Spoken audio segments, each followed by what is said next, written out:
રાષ્ટ્રપતિના હેલિકોપ્ટર સાથે મોટી દુર્ઘટના ટળી। કેરળમાં હેલિકોપ્ટર લેન્ડ થતા જ હેલિપેડ ધસી ગયું। જવાનોએ ધક્કા મારી હેલિકોપ્ટરને બહાર કાઢ્યું।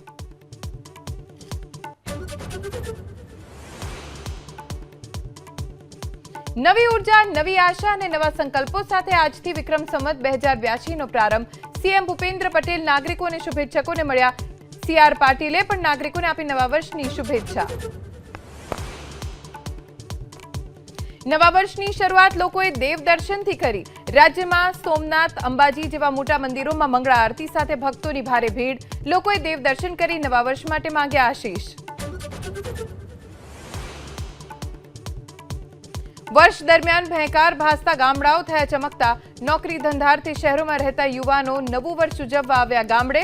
વડીલોની આંખોમાં તહેવારોની ચમક।